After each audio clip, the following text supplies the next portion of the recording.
నమస్తే. Jubilee hills ఉప ఎన్నికలకు సమయం దగ్గర పడతా ఉన్నది. ప్రధానమైనటువంటి పార్టీలంతా కూడా నువ్వంటే నేను అన్నట్టుగా ఒక రకమైనటువంటి అభ్యర్థులను వేటలో మొదలుపెట్టడం జరిగింది. దాంట్లో ఇప్పటికే బీఆర్ఎస్ పార్టీ అభ్యర్థి ఎవరనేది ఇప్పటికే బీఆర్ఎస్ పార్టీ అధిష్టానం ఖరారు చేయడం జరిగింది గోపీనాథ్ యొక్క ఫ్యామిలీ నుంచి. మరో పక్కన కాంగ్రెస్ పార్టీ అధికారంలో ఉంది. వాళ్ళు సైతం కూడా బలమైనటువంటి అభ్యర్థి వేటలో వాళ్ళు ఉన్నారు. ఇక మిగిలింది బీజేపీ పార్టీ అభ్యర్థి. మరి బీజేపీ పార్టీ అభ్యర్థి ఎవరనేటువంటి దానిపైన బీజేపీ పార్టీ అధిష్టానం సైతం కూడా మల్ల గుల్లాలు పడతా ఉన్నది. ఎవరిని నిలబెడితే బాగుంటుంది, ఎక్కువ ముస్లిం ఓటర్లు ఉన్నటువంటి జూబ్లీ హిల్స్లో బీజేపీ పార్టీ అభ్యర్థి ఎవరైతే బాగుంటుంది, అంటే ఎక్స్పీరియన్స్ ఉన్నటువంటి అభ్యర్థి అయితే బాగుంటుందా, లేకపోతే గతంలో నిలబెట్టినటువంటి అభ్యర్థికి మరోసారి ఏమైనా అవకాశం ఇచ్చేటువంటి పరిస్థితి ఉంటుందా? వీటన్నిటి పట్ల మాట్లాడేటువంటి ప్రయత్నం చేద్దాం. బీజేపీ పార్టీ నుండి జూబ్లీ హిల్స్ ఉప ఎన్నికలో టికెట్ ఆశిస్తున్నటువంటి కిలారి మనోహర్ గారు మనతో ఉన్నారు. మాట్లాడేటువంటి ప్రయత్నం చేద్దాం. సార్ నమస్తే. సో స్ట్రేట్ క్వశ్చన్, ఉన్నారా మీరు కోర్టులో? డెఫినెట్గా మా పార్టీ ఇంకా స్టార్ట్ చేయలేదు. యూజువల్గా భారతీయ జనతా పార్టీలో ఏంటంటే అప్లికేషన్స్ అవి తీసుకుంటారు, తీసుకుని దాన్ని స్క్రూటినీ చేస్తారు. వాళ్ళు చాలా పారదర్శకంగా ఉంటుంది, మిగతా పార్టీలాగా ఉండదు. ఢిల్లీకి వెళ్ళి పైరులు చేసుకోవటం, గల్లీలో తిరిగి పైరులు చేసుకోవటం ఉండదు. ఇక్కడ పార్టీ చాలా ఒక కోర్ కమిటీ వస్తుంది, వాళ్ళు వచ్చి మనందరినీ కూడా బలాబలగాలన్నీ కూడా విశ్లేషిస్తారు. సో ఇప్పటికి ఏమైనా చెప్పారు అధిష్టానం దృష్టికి? నేను ఉన్నాను, నా సంబంధించినటువంటి నా పేరును కూడా పరిశీలనలోకి తీసుకోండి అన్నటువంటి అభిప్రాయాన్ని అప్పుడున్నటువంటి రాష్ట్ర అధ్యక్షుడికి, ఇప్పుడున్నటువంటి రాష్ట్ర అధ్యక్షుడికి ఏమైనా మీ అభిప్రాయాన్ని ఏమైనా చెప్పిలా నేను కూడా ఉన్నాను అని చెప్పేసి? మా నాయకుడు కిషన్ రెడ్డి గారే, వారికి నేను డైరెక్ట్గా అడిగే పద్ధతి కాదు, మా నాయకుడు కాబట్టి నేను డైరెక్ట్గా చెప్పాను, మమ్మల్ని కూడా కన్సిడర్ చేయండి సార్. నేను టీడీపీలో సుదీర్ఘకాలం పనిచేశాను, నాకు సత్సంబంధాలు ఉండే.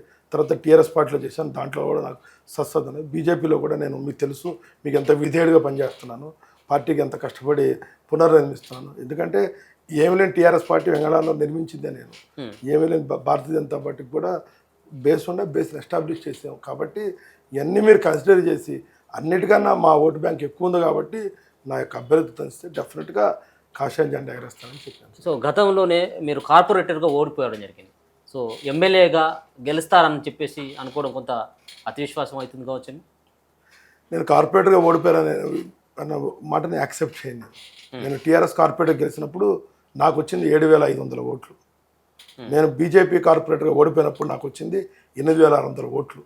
ఓట్లు ఏం పెరగలేదు, కానీ నా ఓట్లు పెరిగినాయి. అవతల ఫెయిల్ అయింది కాంగ్రెస్ 0 అయ్యి నేను ఓడిపోయాను అనమాట. నా ఓట్లు నాకు వచ్చినాయి 7,500, 8,600. అంటే నేను గెలిచినట్ట ఓడినట్ట. టెక్నికల్గా నేను ఓడిపోయాను, కానీ నేను ప్రజల్ని మెప్పించానని నేను భావిస్తున్నాను. 7,500 కన్నా ఒక్క ఓటు తక్కువ వచ్చినా నేను ఓడిపోయినట్టు భావించాను. కేవలం ఎలక్షన్స్ అంటే కేవలం వెంగళరావు నగర్ ఒకటి కాదు, మిగతా ఉన్నటువంటి చాలా ప్రాంతాలు ఉన్నాయి. సో ఆ ప్రాంతాల్లో కూడా ఖచ్చితంగా పట్టుండాల్సినటువంటి అవసరం ఉంటుంది. సో వెంగళరావు నగర్లో గుర్తుపట్టినటువంటి కిలారి మనోహర్ని మిగతా సంబంధించిన ప్రాంతంలో గుర్తుపట్టేటువంటి అవకాశం ఉంటుందా? నేను ఉండేదే ఎర్రగడ్డ, బోరబండ నా అడ్డ. ఇక రమ్మత్నాలు ఎప్పుడు తిరుగుతాను. నేను జిల్లా ఉపాధ్యక్షుడిని, షేక్పేట వరకు నాకు అంత సత్సంబంధాలు ఉన్నాయి. విజయనగరం ఉన్నప్పుడు ఇవన్నీ నేను మేము తిరిగి చేసిన పనులే. మంత్రి విజయనగరం గారు తెలియజేస్తున్నప్పుడు ఇవన్నీ నేను చేశాను. అదర్ సలీం గారికి చీఫ్ ఎలక్షన్ చేశాను, మొన్న దీపక్ రెడ్డి గారు నేనే చీఫ్ ఎలక్షన్ చేశాను. టోటల్ సత్సంబంధాలు ఈ నియోజకవర్గంలో ఉన్న ఏకైక నాయకుడిని అన్ని పార్టీల్లో మాగంటి గోపిన తర్వాత నేనే భావిస్తున్నాను. సో బీజేపీ పార్టీకి ఎప్పుడు కూడా 2వ ప్లేస్లో లేదు, గతంలో కూడా 3వ ప్లేస్లోనే ఉంది బీజేపీ పార్టీ. సో ఇప్పుడు గతంలో అధికారంలో ఉన్నటువంటి పార్టీ బీఆర్ఎస్ పార్టీ, ఇప్పుడు అధికారంలో ఉన్నటువంటి పార్టీ కాంగ్రెస్ పార్టీ. సో ఈసారి బీజేపీ పార్టీకి 8 సీట్లు మాత్రం వచ్చినాయి. సో మన జరిగినటువంటి ఎన్నికల్లో, ఈ జూబ్లీ హిల్స్ ఉప ఎన్నికల్లో బీజేపీ పార్టీ ఖచ్చితంగా అధికార పార్టీని, అలాగే ఇప్పుడు ఉన్నటువంటి సిట్టింగ్ ఎమ్మెల్యే అయినటువంటి బీఆర్ఎస్ పార్టీకి సంబంధించి ఢీకొట్టేటువంటి సత్తా బీజేపీ పార్టీకి ఇప్పుడు ఉందా? No doubt. ఒకప్పుడు అలయన్స్లో 5 సీట్లు వచ్చినాయి భారతీయ జనతా పార్టీకి, కట్ చేస్తే ఇంకొక సీట్ వచ్చింది. మొన్న ఎన్ని ఓవర్కమ్ అయ్యి సొంత బలంతో ఎవరూ లేకుండా 8 సీట్లు గెలిచాం. అంటే ఎంత గ్రాఫ్ పెరిగింది చూడండి. అలయన్స్లో 5, అక్కడి నుంచి 1, అక్కడి నుంచి 8. అంటే మా గ్రోత్ రేటు 8x ఉందన్నమాట. కాబట్టి డెఫినెట్గా మా వెనకాల ఒక భారత అభేద్య శక్తి నరేంద్ర మోడీ గారు ఉన్నారు, ఇక అజాత శత్రువు కిషన్ రెడ్డి గారు ఉన్నారు, ఇక మాకు చక్కటి ప్రెసిడెంట్ రామచంద్ర గారు ఉన్నారు, దీపక్ రెడ్డి గారు. వీళ్ళందరి నాయకత్వంలో అన్నిటికన్నా ఆపరేషన్ సింధూర్తో బీజేపీ గ్రాఫ్ ఎక్కడికో వెళ్ళిపోయింది. ఎస్పెషల్లీ యువ ఓటర్లో బీజేపీ అని ఒక స్లాగంతో వెళ్తున్నారు. ఇవన్నీ కళాకల్పం చేసుకుని మీరు 3 అంటున్నారు చూడండి, ఈసారి 1కి వస్తాం డెఫినెట్గా. నెంబర్ 1 స్థానం బీజేపీదే జూబ్లీ. సో ఏ పార్టీతో పోటీ పడబోతా ఉన్నారు? ఏ పార్టీ అయితే మీకు నేను అనుకోవటం బీఆర్ఎస్ 3 ముక్కలు అయిపోయింది. ఇక బీఆర్ఎస్కి అయితే డిపాజిట్ కూడా గల్లంత కావచ్చు. మా పోటీ ఉంటే కాంగ్రెస్తోనే ఉంటుంది. ఖచ్చితంగా గెలుస్తామన్నటువంటి నమ్మకం ఉందా మీకు టికెట్ ఇస్తే? 100% హైదరాబాద్లో ఒక్క ఎమ్మెల్యే ఉన్న 2 ఎమ్మెల్యేలు చేస్తాను. ఓకే, మీకు ఇస్తే మాత్రమే గెలుస్తారా లేకపోతే బీజేపీ పార్టీ ఎవరికి ఇచ్చినా గెలుస్తారా? నేను ఎవరికి ఇచ్చినా ఇదే విధంగా బలం పెడతాం. ఎవరికి ఇచ్చినా రేపు గెలవబోయేది BJP Bharatiya Janata party. So ఎవరికి ఇచ్చినా కానీ మీరు సపోర్ట్ ఉంటుందా? 1000% సపోర్ట్ చేస్తాను. నాదైతే 100% పనిచేస్తే ఇంకా వేరే ఎవరికి వచ్చినా 200% పనిచేస్తాను. మీకే ఎందుకు ఇవ్వాలంటే ఏం సమాధానం చెప్తారు? అంటే ఉన్నాళ్ళలో నేను సీనియర్ నాయకుడిని, స్థానికుడిని. మా సమాజ వర్గ సపోర్ట్ నాకు బాగా ఎక్కువగా ఉంది. అదేవిధంగా నేను ఒక్కడే ఎలక్టెడ్ కార్పొరేటర్ ఇక్కడ ఇంతకుముందు ప్రజాప్రతినిధిగా పనిచేసినాడు. అందులో సుదీర్ఘకాలం 25 సంవత్సరాల నుంచి నేను జూబ్లీ హిల్స్ రాజకీయాల్లోనే ఉన్నాను నేను. కాబట్టి నాకు గల్లీ ఏ బూత్ ఎక్కడో తెలిసిన ఏకైక నాయకుడు నేనే. కాబట్టి నా సుదీర్ఘ సంబంధాలు, నేను కార్పొరేటర్గా ప్రూవ్డ్ అనమాట. నేను సత్సంబంధాలు, ప్రజల్లో నాకున్న మంచితనం, ఇవన్నీ కూడా నేను నా ఆర్థిక స్తోమత ఇవన్నీ నేను కన్సిడర్ చేసి నాకు ఇవ్వాలని భావిస్తున్నాను. సో జూబ్లీ హిల్స్లో ఎక్కువ ఓటర్లు ఉన్నది ముస్లిం ఓటర్లు. కొంత బీజేపీ పార్టీ అంటే ముస్లింలు కొంత వెనుకంజగా వేస్తారు బీజేపీ పార్టీ అభ్యర్థికి ఓటు వేయాలంటే. సో వాళ్ళని ఏ విధంగా మేనేజ్ చేయగలుగుతారు మీరు? 100%. ఎందుకంటే టీఆర్ఎస్లో వెళ్తున్న సత్సంధానం ఉంది. అన్ని మసీదులు అన్నిటికీ అప్పుడే నేను తిరిగి ఉన్నాను, నేను షఫీ అంతా కలిసి. కాబట్టి వస్తుంది. నేను చేస్తాయని చెప్పను, పాజిటివ్ అయితే ఉంటుంది మైనారిటీలో. కిలార్ వరకు అయితే ఇచ్చిన ఓటు అంటారు. అంటే వాళ్ళ మీద వాళ్ళ నాతో మీద నెగిటివ్ అనటానికి గుంపకొత్తుగా నాకు ఏం రావు. నేను 3-5% ఎక్స్పెక్ట్ చేస్తాను మైనారిటీ ఓట్స్ కూడా. సో గతంలో కూడా మీరు ఒక ఛాలెంజ్ చేసినట్టు నాకు గుర్తు. ఏది, నేను ఎన్నికల్లో పోటీ చేస్తూ ఉన్నాను, ఎన్నికల్లో గోపీనాథ్ కనుక గెలిచినట్టయితే నేను రాజకీయంగా నేను సన్యాసమే తీసుకుంటానటువంటి విధంగా గతంలో మీరు ఒక ఛానల్కి ఇచ్చినటువంటి ఇంటర్వ్యూలు నేను చూస్తున్నాను. సో ఆ వ్యాఖ్యలు ఎందుకు చేయాల్సి వచ్చింది అప్పుడు? యాక్చువల్గా మాగంటి గోపీనాథ్ ఓడిపోతారు నేను అనుకున్నాను. రాజకీయ సన్యాసం లేదు, ఈ మాగంటి గోపీనాథ్ ఈ ఎలక్షన్ చివరి ఎన్నికలు అవుతాయని నేను అనుకున్నాను. కానీ చనిపోయిన వ్యక్తి గురించి మాట్లాడాలి అంటే మీరు గతంలో ఇది రాజకీయాల్లో మా ఇద్దరికి ఒక ప్రత్యర్థి భావం. నా రాజకీయాలు ఆయన రాజకీయాలు, మేము ఇన్ని పార్టీలు మారాలంటే కారణం ఆ వ్యక్తి. నా యొక్క రాజకీయ జీవితం నేను టీడీపీకి ఎడిక్టెడ్, దాని నుంచి వెళ్ళిపోయానంటే కారణం ఆ వ్యక్తి. ఆ తర్వాత నాకు మంచి గౌరవం వచ్చింది టీఆర్ఎస్ వెళ్ళిపోయారంటే కాబట్టి ఆ వ్యక్తి. కాబట్టి ఆ వ్యక్తి యొక్క ఓటమి కోసం ఏ విధంగా మనం ఎన్నికల్లో మాట్లాడాల్సి వస్తుంది. ఇప్పుడు నేను ఛాలెంజ్ చేస్తుంటాను. ఇప్పుడు ఏమైనా ఛాలెంజ్ చేస్తారా? చనిపోయిన వ్యక్తి మనం ఆయన మీద కాదు, పార్టీల మీద ఏమైనా? పార్టీ అనే ఉంటుంది. ఇప్పుడు మీకు తెలిసింది, మీరు అంత కాన్ఫిడెంట్గా చెప్తా ఉన్నారు కదా, ఖచ్చితంగా ఇక్కడ జూబ్లీ హిల్స్లో కాషాయ జెండా ఎగురుతుంది, డెఫినెట్గా గెలుస్తాడని. ఇప్పుడు ప్రజలు ఒక ఫ్రెషర్స్ని కోరుకుంటున్నారు. ఇప్పుడు అందరూ వీళ్ళంతా ఓల్డ్, ఇప్పుడు మా దాంట్లో ఫ్రెష్ కోరుకుంటున్నారు. మాదంతా ఫ్రెష్ బ్లడ్, యంగ్ బ్లడ్. కాబట్టి ప్రజలు అదేవిధంగా కోరుకుంటున్నారు. సౌమ్యాలని, చదువుకున్న వాళ్ళని కోరుకుంటున్నారు. అంటే హైలీ క్వాలిఫైడ్ కాబట్టి మేమే కాబట్టి డెఫినెట్గా బీజేపీకి వస్తుంది. సత్సంబంధాలు ఉంటాయి మాకు. ఆపరేషన్ సింధూర్ జాలు మమ్మల్ని గెలిపించడానికి ఏ విధంగా మోడీ గారు ఆపరేషన్ సింధూర్ చేశారు, ఎన్ని ఫ్యాక్టర్స్ వస్తాయి. ఏ విధంగా రేవంత్ రెడ్డి గారు ఫెయిల్ అయిపోయారు అందరూ కనిపిస్తుంది. కేసీఆర్ గారు ఫెయిల్ అయిపోయారు, దాన్ని ప్రజలు తీర్పిచ్చేశారు. రేవంత్ రెడ్డి గారు కూడా మీకు తెలుసు, పింఛన్ పెంచుతా అన్నాడు, ఏమీ లేదు. తులం బంగారం అన్నారు, ముచ్చట్లేదు. మహిళలు 2000 అందిస్తారు, ముచ్చట్లేదు. నిరుద్యోగ క్యాలెండర్ అన్నారు, ఆ ముచ్చట్లేదు. నిరుద్యోగ భృతి అన్నారు, ఆ క్యాలెండర్ లేదు, అది లేదు. అసలు హైదరాబాద్లో స్ట్రీట్ లైట్ లేవు, స్ట్రీట్ డాగ్స్ కంట్రోల్ చేయలేడు, డ్రైనేజ్ ఓవర్ఫ్లో అవుతున్నాయి, నాలా పుడికిలు లేవు, మీకు విపరీతంగా కబ్జాలు జరుగుతున్నాయి. రెండుకి కారణం ఫెయిల్ అయిన గవర్నమెంట్.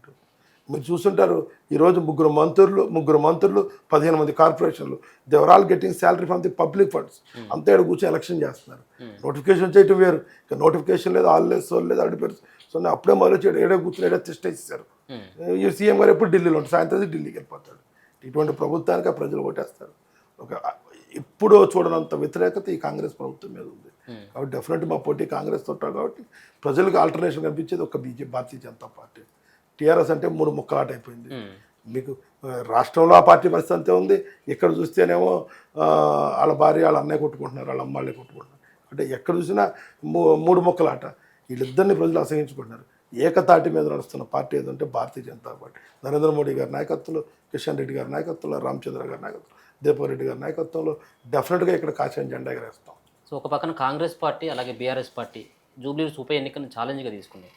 కానీ ఆ లెవెల్లో బీజేపీ పార్టీ ప్రచారంలో వెనుకబడ్డది. కనీసం ఇక్కడ జూబ్లీ హిల్స్కి సంబంధించిన ఉప ఎన్నిక గురించి అసలు ఆలోచించేటువంటి పరిస్థితులు, అసలు రివ్యూలు కూడా పెట్టేటువంటి సాహసం చేయట్లేదు. సో ఎందుకు వాళ్ళంతా కూడా వదులుకున్నారా?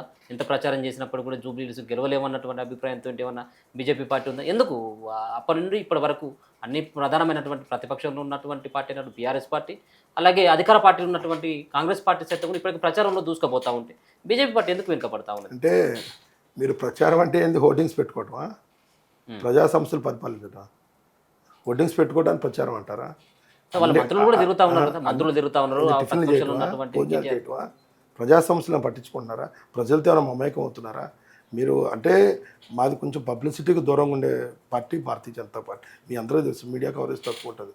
ఇక్కడ ఒక మేజర్ సమస్య ఉంది. ఎర్రగడ్డ నుంచి హైటెక్ సిటీకి రోడ్డు కావాలి. దానికి ప్రజలందరూ ప్రజలందరూ కలిసి ఒక స్లోగన్ తీశారు. అక్కడ 4200 ఫ్లాట్లు ఉంటాయి. ఒక సమస్య, ఒక రోడ్డు, ఒక సమాధానం కిషన్ రెడ్డి గారు అని మీటింగ్ వాళ్ళు పెట్టారు. మేము పెట్టలా. అప్పుడు సారు మొత్తం ఎక్స్ప్లెయిన్ చేశారు. అప్పుడు కలెక్టర్ గారిని పిలిపించారు. సార్ చేశారన్నమాట. మేము చేసినాక ఇప్పుడు వాళ్ళు అక్కడ శిలాఫలకాలు రెడీ అవుతున్నారు. వీళ్ళు చేసేది ఏంది? వాళ్ళకి యంత్రాంగం లేదు. అందరికన్నా బాగా పనిచేస్తుంది భారతీయ జనతా పార్టీ. మా బూత్ స్థాయిలో సంపర్కం జరుగుతుంది. ఈరోజు ఇంటింటికి మా వాళ్ళు వెరిఫికేషన్లో ఉన్నారు. ఏ పార్టీ లేదు. వీళ్ళంతా ఏంటంటే భారీగా మీటింగ్ పెడతాం, గిఫ్ట్లు ఇచ్చుకోవటం, అంతవరకే. ఇది ప్రలోభ పెడుతున్నారు. మేము ప్రజలతో మమైక్యం ఉన్నాం. మా యంత్రాంగం రామచంద్ర గారి నేతృత్వంలో, డాక్టర్ గౌతమ్ రావు గారి నేతృత్వంలో, దీపక్ రెడ్డి గారి సాంగత్యంలో ముందుకు ప్రగెత్తుంది మాది. మాకు ఉన్న కొద్దిపాటి కార్యకర్తలైనా గట్టిగా పనిచేస్తుంది. సో హైదరాబాద్లో గెలిచింది ఒక seat BJP party, Rajasingh. So అట్లాంటి రాజాసింగ్ని సైతం కూడా ఇప్పుడు బీజేపీ పార్టీ వదులుకుంది. సో చాలా ఆరోపణలు చేసిన ఆయనే అప్పుడున్నటువంటి రాష్ట్ర అధ్యక్షుడు అయినటువంటి కిషన్ రెడ్డి పైన కూడా. సో ఒక హైదరాబాద్లో ఒక పక్కన టఫ్ అయినటువంటి ఫైట్లో సైతం ఆయన నెగ్గినటువంటి వ్యక్తి చాలా ఆరోపణలు చేసి బయటకు వెళ్ళినటువంటి పరిస్థితి. ఎందుకు మీరు కొట్లాడుకోవడంతో మాత్రమే సరిపోతూ ఉంది బీజేపీ పార్టీలో. సో కొంతమంది ప్రత్యక్షంగా కూడా ఆరోపణలు చేస్తూ ఉన్నారు. కొంతమంది నాయకులకి తెలంగాణ రాష్ట్రంలో అధికారంలోకి వచ్చేందుకు బీజేపీ పార్టీకి సంబంధించినటువంటి నేతలకి ఇష్టం లేదు, కేవలం వాళ్ళకు పదవులు వస్తే మాత్రమే చాలు అన్నటువంటి అభిప్రాయంతో ఉన్నారన్నటువంటి అభియోగాలు సైతం కూడా రాజాసింగ్ లాంటి వ్యక్తులు చేయడం జరిగింది. సో ఎందుకు ఆ విధమైనటువంటి పరిస్థితి తెలంగాణలో దాపరించింది అనుకోవచ్చు బీజేపీ పార్టీకి? ఇవన్నీ అపోహలండి. అటువంటిది ఏం లేదు. భారతీయ జనతా పార్టీ కలిసి కట్టుకోండి. కానీ నా స్థాయి సరిపోదు అంత మాట్లాడటానికి. అది పెద్ద లెవెల్. అది ఎటువంటి విభేదాలు లేవు మా పార్టీలో. ప్రతి వ్యక్తి, ప్రతి కార్యకర్తకి బలం ఉన్న పార్టీ భారతీయ జనతా పార్టీ. ప్రతి కార్యకర్త తన జీవితాశయం తెలంగాణలో కాషాయం ధ్వజం ఎగరటమే. గోల్కొండ కిల్లా మీద కాషాయం జరగటమే. కిషన్ రెడ్డి గారైనా, రామచంద్రరావు గారైనా, లక్ష్మణ్ సాబ్ అయినా, గౌతమ్జీ అయినా, చిత్తల రామచంద్ర రెడ్డి గారైనా కాషాయం జెండా ఎగరడానికి చూస్తారు. రఘునందన్ రావు గారైనా ఎవరైనా కాషాయం జెండా ఎగరాలని చూస్తారు. ఎందుకంటే ఎవరైనా అల్టిమేట్గా ఎనీ పొలిటికల్ పార్టీ యొక్క ఏము పవర్లో రావటం. ఇన్ని రోజులు మా కార్యకర్తలు ఇంత ఉండాలంటే కారణం మాకు ఒక్కసారి కూడా పవర్ లేపాటు. ఇది అలయన్స్లో ఉన్నాం కానీ సొంతంగా రాదు. ఈ 2028 వీఆర్ అల్టిమేట్ వీఆర్ టార్గెటింగ్. మేము జూబ్లీ హిల్స్ ఎలక్షనే మేము ఒక టర్న్ పాయింట్. మీరు చూడండి, ఏ బై ఎలక్షన్ అయినా సరే, మీరు మునుగోడులో కూడా జస్ట్ మిస్ అయ్యాం. దుబ్బా కాడి నుంచి Huzurabad, any by election BJP గెలుస్తుంది. బీజేపీ డబ్బులు పంచదు, కార్యకర్తల బలం. బీజేపీ కేవలం బై ఎలక్షన్లో మాత్రం గెలుస్తుంది, మెయిన్ ఎలక్షన్లో గెలవదు. బై ఎలక్షన్లో మా కార్యకర్తలు అలా పనిచేస్తారు. ఇప్పుడు ఫైనల్స్ వస్తే క్రికెట్లో ఆస్ట్రేలియా ఎలా కొట్టేస్తుంది, బై ఎలక్షన్ అంటే మా కార్యకర్తలు ఇప్పుడే మీరు కావాలంటే వెళ్దాం ఫీల్డ్లోకి. మా వాళ్ళు ఇప్పుడు మనం ఎర్రగడ్డలోనే 100 మంది ఫీల్డ్లో ఉన్నారు. ఏ పార్టీకి లేరు. 100 మంది మా ఫీల్డ్లో తిరుగుతున్నారు ఇప్పుడు వెరిఫికేషన్. ఆ విధంగా మా పార్టీకే ఉంటారు కార్యకర్తలు. మళ్ళీ మా వాళ్ళకి ఏమి భోజనం కూడా పెట్టక్కర్లా, వాళ్ళ డబ్బాలు తెచ్చుకుంటారు. అంత సుశిక్షితమైన కార్యకర్తలు మా వాళ్ళు. డెఫినెట్గా ఏంటంటే ఈ బై ఎలక్షన్లో 100% భారతీయ జనతా పార్టీదే.